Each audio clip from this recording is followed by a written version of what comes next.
name is David Lee and I am the owner of Lee's Bees Honey. Today I'm going to be giving you a tour of our honey house.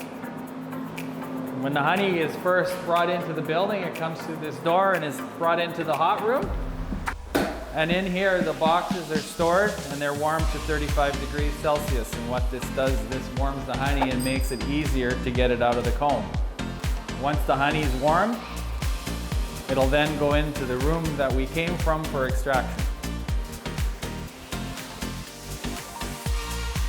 And this thing right here is what they call the uncapper.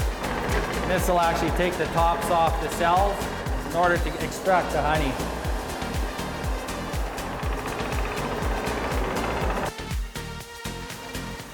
And then we take the pure wax and we pour it into these little molds. And from these molds, you will get pure beeswax. And the honey is pumped out of the sump into the drum with a pump. Once it's packaged into this drum, I store it. At the end of the year, I'll deliver these to Bee Made Honey.